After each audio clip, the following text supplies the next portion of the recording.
आप सभी को नमस्कार। साथियों, 2 नवंबर का दिन बिहार के लिए ऐतिहासिक रहा। बिहार सरकार ने उसे ऐतिहासिक बनाने का प्रयास भी किया। एक भव्य आयोजन के तहत 1,20,000 एक लंबी सूची है, शिक्षकों को भर्ती किया गया, नियुक्ति पत्र दिया गया। साथियों, इस भर्ती के आसरे बिहार सरकार को और बिहार की आम जनता को लगता है कि बिहार की गर्त में जा चुकी शिक्षा व्यवस्था में कुछ सुधार होगा, लेकिन हमें नहीं लगता। आप अपनी राय जरूर दीजिएगा इस वीडियो को देखने के बाद कि आपकी राय क्या है, क्योंकि आपकी राय बहुमूल्य हमारे लिए। साथियों, मित्रों, बिहार में शिक्षा को सुधारने के लिए, शिक्षा व्यवस्था को सुधारने के लिए बिहार सरकार द्वारा कागज पर अनेकों प्रयास किए जा रहे हैं। लड़कों के, बच्चों के, छात्र छात्राएं के नाम काटा जा रहा है स्कूलों से, विद्यालय से।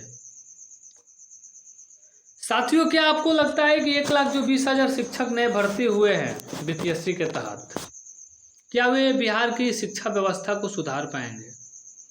साथियों, यदि मैं अपना राय दूं तो मेरी राय है कि एक लो कंपटीशन के तहत इस शिक्षक भर्ती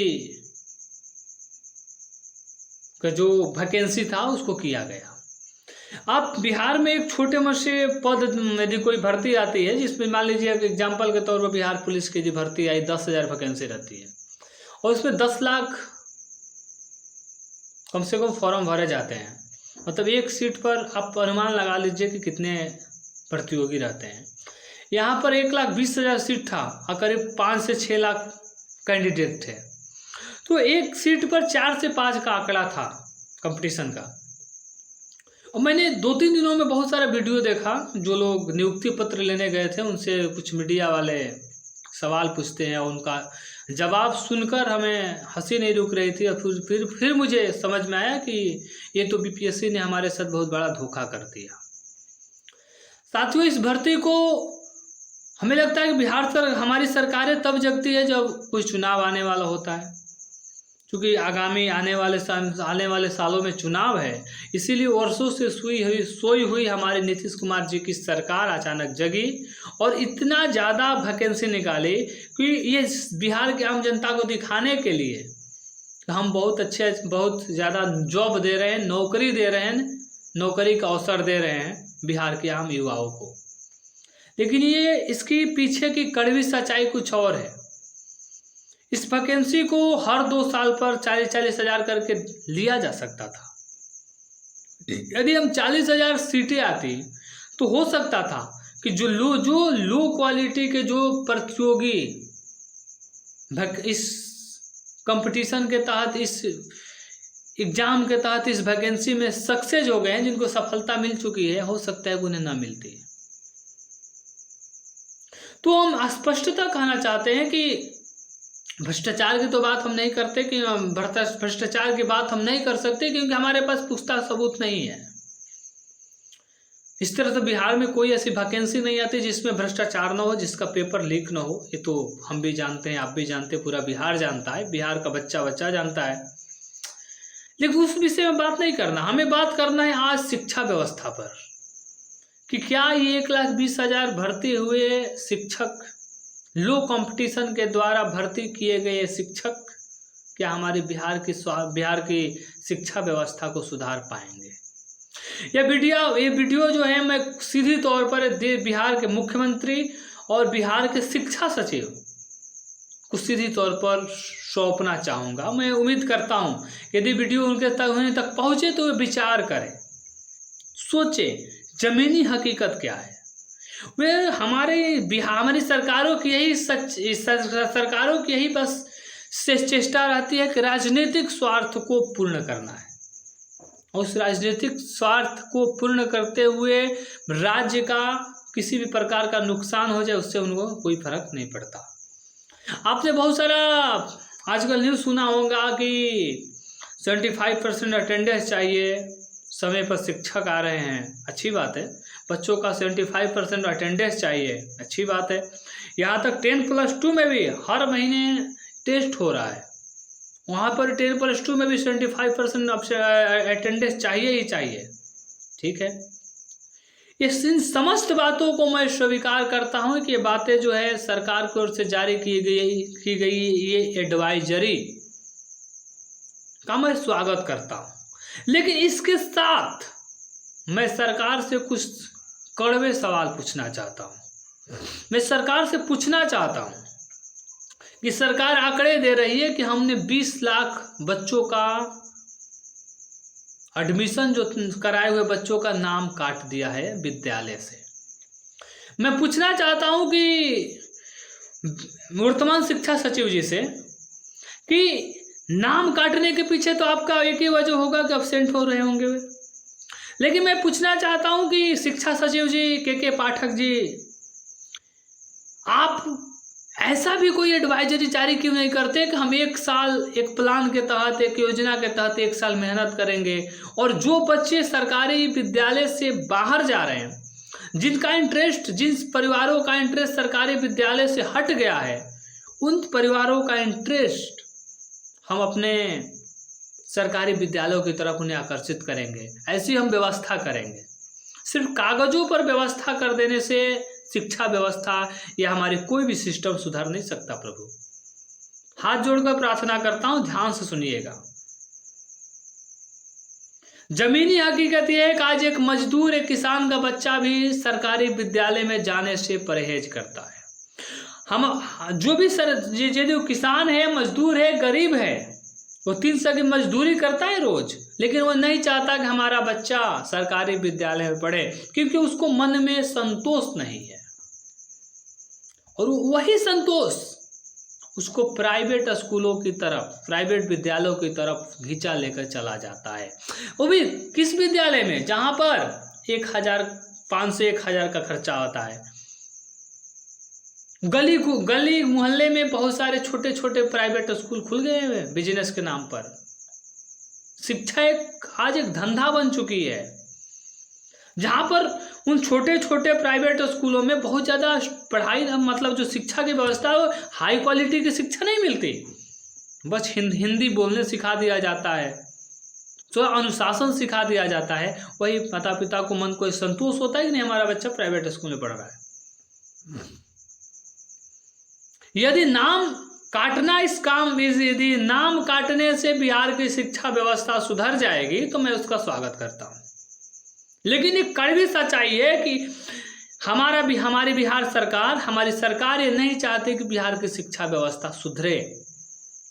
यदि सुधारने का प्रयास बिहार सरकार करती तो इसके पीछे का जो जमीनी हकीकत है उस पर कार्य करती, न कि सिर्फ कागजों पर काम करती। शिक्षक आते हैं, समय पर आते हैं, अच्छी बात है, लेकिन आने के बाद उन समय के दौरान जितने समय तक वो विद्यालय में रहते हैं, वो करते क्या हैं, ये सबसे बड़ी बात है। आपस में गपशप करते हैं। हमारी मैडमें आती हैं, स्वेटर बुनती हैं, बच्चे सिर्फ खिचड़ी चावल दाल इसी में उलझे रह गए हैं। शिक्षा व्यवस्था, जो सरकारी शिक्षा व्यवस्था है, हमारी खिचड़ी चावल दाल में ही उलझ चुकी है। इससे आगे बढ़ने की जरूरत है। शिक्षा सचिव महोदय, मैं कड़क सवाल पूछना चाहता हूं आपसे कि आपके बच्चे सरकारी विद्यालय में पढ़ते हैं क्या? नीतीश कुमार जी के बच्चे, जो एक बच्चे थे, हैं अभी भी, क्या उनके बच्चे सरकारी विद्यालय में पढ़े? क्या बिहार में जो भी सरकारी कर्मचारी हैं, क्या उनके बच्चे हमारे सरकारी विद्यालय में पढ़ते हैं? क्या खुद के जो बिहार में वर्तमान शिक्षक हैं, क्या उनके बच्चे सरकारी विद्यालय में पढ़ते हैं? ये हमारे देश में संभव है, सिर्फ हमारे देश में संभव है कि एक सरकारी शिक्षक को पूर्ण विश्वास है कि यदि अपने बच्चे को सरकारी विद्यालय में भेजेगा तो उसके बच्चों को शिक्षा, एक अच्छी क्वालिटी की शिक्षा नहीं मिल सकती। ये हमारे बिहार के शिक्षकों के अंदर पूर्ण कॉन्फिडेंस है, उनके अंदर इस बात का कि यदि हम अपने बच्चों को सरकारी विद्यालय भेज दिए तो भी उनकी शिक्षा खत्म। जब भैया तुम अपने बच्चों को सरकारी विद्यालय में पढ़ने के लिए नहीं भेजते हैं, तो तुम दूसरे के बच्चों को क्या शिक्षा दोगे? शिक्षा को सुधारने के नाम पे बहुत सारी बातें हो रही है, बहुत सारी ढकोसलाएं हो रही है, लेकिन सरकार के पास सरकार के पास एक योजना नहीं है जिससे जो बच्चे सरकारी विद्यालय से दूर भाग रहे हैं, जिन पेरेंट्स का सरकारी विद्यालय से मोह भंग हो चुका है, उनको सरकारी विद्यालय की तरफ कैसे आकर्षित किया जाए, उन बच्चों को सरकारी विद्यालय की तरफ कैसे आकर्षित किया जाए। यदि बड़े घर के बच्चे, यदि कोई विधायक का बच्चा, कोई किसी डीएम साहब का बच्चा, कोई एसपी साहब का बच्चा, बीडीओ सीओ साहब का बच्चा, किसी अधिकारी का बच्चा, किसी सरकारी कर्मचारी का बच्चा यदि सरकारी विद्यालय में पढ़ने जाएगा तो उसकी देखा देखी, उसके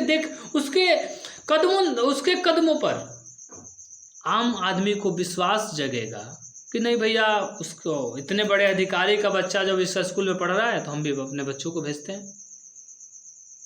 आप किसी निजी आदमी पर ये नकेल नहीं कर सकते, लेकिन कम से कम प्राइमरी शिक्षा, मिडिल क्लास तक के शिक्षा पर नकेल कसनी चाहिए बिहार सरकार को। जो भी सरकारी कर्मचारी हैं, सरकार से जुड़े जो भी लोग हैं, चाहे वो विधायक का बच्चा हो या सांसद का बच्चा हो या खुद मुख्यमंत्री का बच्चा क्यों ना हो, चाहे वो डीएम का बच्चा हो चाहे एसपी का बच्चा हो, वो सरकारी विद्यालय में पढ़ेगा, तब जाकर बिहार की शिक्षा व्यवस्था सुधरेगी। क्योंकि जब एक डीएम का बच्चा पढ़ेगा, जब एसपी का बच्चा पढ़ेगा, जब बीडीओ और सीओ का बच्चा पढ़ेगा, तो उस व्यक्ति की, चूंकि वो भी पेरेंट्स है, तो उस व्यक्ति को चिंता जगेगी कि हमारा बच्चा उस स्कूल में पढ़ता है, हम जाएं उस विद्यालय में अच्छी शिक्षा, जो शिक्षक है वो दे रहे हैं या नहीं दे रहे हैं, अच्छी तरह से पढ़ाई हो रही है नहीं हो रही है, या पढ़ाई के नाम पर नौटंकी हो रही है। लेकिन हमारे बिहार में ऐसा नहीं होता, हमारे देश में ऐसा नहीं होता। हमारे देश में जो बड़े घर के बच्चे हैं वो तो उनके निजी बच्चों को छोड़ दीजिए जो प्राइवेट आदमी है, लेकिन जो सरकारी, जिनके माता पिता सरकारी कर्मचारी हैं, जिनके पिता विधायक है, सांसद है या छोटे मोटे भी सरकारी कर्मचारी हैं, उनके बच्चे तो भैया शुरू से ही बड़े प्राइवेट स्कूल में पढ़ेंगे जहाँ महीना का 10-20 हज़ार लगेगा। बड़े हो जाएंगे तो विदेश जाएंगे। और इन सरकारी विद्यालयों को गांव के मजदूर, किसान, गरीब आदमी के झोली में डाल दिया गया है कि भैया जाओ अपने बच्चों को भेज दो, बस उसके बाद झोला लेकर जाएगा, झोला लेकर आएगा, खिचड़ी खाएगा, चावल खाएगा, दाल खाएगा, आ जाएगा। बस यहीं पर कहानी खत्म हो जाती है। और मैं खुद बिहार सरकार को सिर्फ नहीं कोस सकता, मैं अपने आप को भी कोसना चाहता हूँ। अपने जो भी बिहार के लोग हैं, जो माता पिता हैं, जो अपने बच्चों को सरकारी विद्यालय में भेजते हैं, मैं उनको भी कोसना चाहता हूँ कि क्या आप कभी, क्या न हम जब भी जाते हैं, न आप कभी जाते हैं सरकारी विद्यालय में, अपने बच्चों को भेज तो देते हैं, लेकिन कभी देखने भी नहीं जाते कि उस विद्यालय में पढ़ाई हो रही है, नौटंकी हो रही है। तो हमारी भी गलती है, मैं अपनी भी गलती स्वीकार करता हूं, लेकिन हमारी गलती पर्याप्त नहीं है। 20 वर्षों से सत्ता में बैठे हुए हमारे पूज्य मुख्यमंत्री नीतीश कुमार जी, पहले तो आपने शिक्षा मित्रों की भर्ती की और शिक्षा को बिहार में बचे हुई शिक्षा को गर्त में ढकेल दिया, क्योंकि शिक्षा मित्रों की भर्ती पूरी तरह से भ्रष्टाचार के तहत हुआ था। आज का जो शिक्षक भर्ती हुआ है उसमें कितना भ्रष्टाचार हुआ मुझे नहीं पता, लेकिन उस समय का शिक्षक भर्ती जो था, जो मुखिया के द्वारा किया गया था, वो टोटली 100% भ्रष्टाचार के तहत किया गया था। लेकिन सवाल यह है कि बिहार की शिक्षा व्यवस्था सुधरेगी कब, कैसे सुधरेगी? बिहार के सरकारी विद्यालयों से आम बच्चों का, जो बच्चे दूर भाग रहे हैं, उनका रुझान, उन सरकारी विद्यालयों के प्रति वो कब आकर्षित होंगे, कैसे होंगे? सरकार क्या कर रही है? सरकार सिर्फ नाम काट रही है, सरकार से विद्यालयों से अटेंडेंस नहीं है तो नाम काट दो, ये क्या बात है?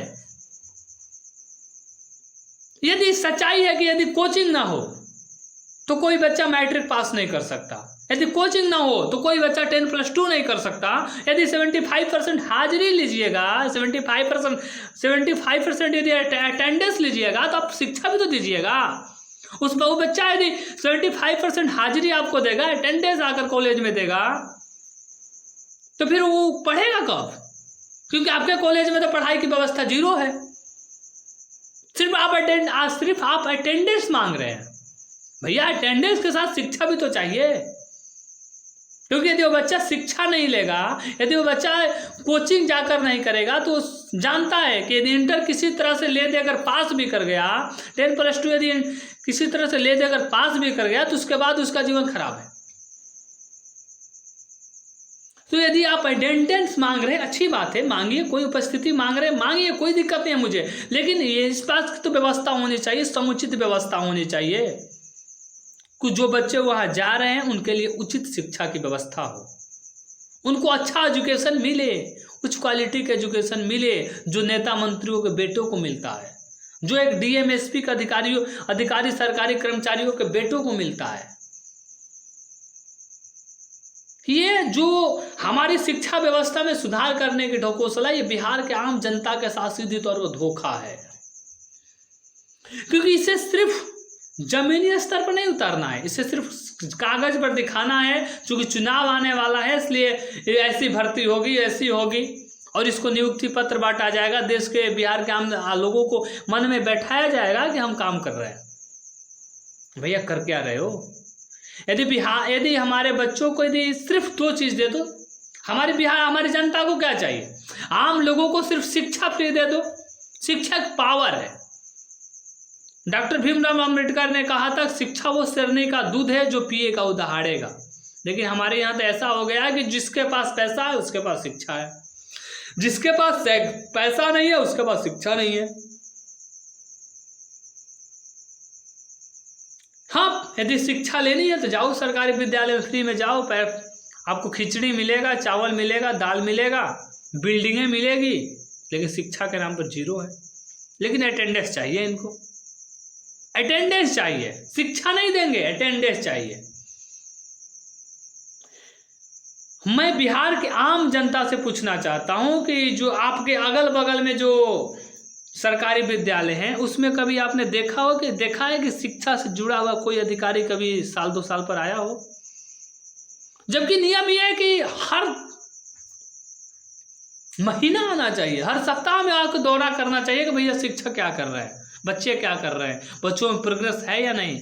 क्या मैं बिहार के मुख्यमंत्री से पूछना चाहता हूं, या शिक्षा सचिव जो ज़्यादा अटेंडेंस के चक्कर में पड़े हुए हैं उनसे पूछना चाहता हूं कि शिक्षा सचिव महोदय, बिहार के मुख्यमंत्री, उप मुख्यमंत्री, बिहार के मंत्री, विधायक महोदय सब, या शिक्षा से जुड़े हुए जो भी अधिकारी हैं वो महोदय सब, क्या आप लोग कभी किसी विद्यालय में गए हैं? क्या आप कभी महीना 2 महीना पर किसी विद्यालय में जा रहे हैं कि उस विद्यालयों की स्थिति क्या है, वहाँ क्या हो रहा है, शिक्षा के नाम पर कैसी नौटंकी चल रही है, वहाँ पर शिक्षा देने के नाम पर क्या चल रहा है? स्वेटर बुना जा रहा है, आपस में गपशप चलाया जा रहा है, चावल दाल में देश के बिहार के आम जनता को, बिहार के आम बच्चों को उलझा दिया गया है, और उसके बाद ढकोसला जारी है। मैं हाथ जोड़कर प्रार्थना करना चाहता हूं मुख्यमंत्री महोदय आपसे, यदि यह ढकोसला है तो इस ढकोसला को बंद कर दीजिए।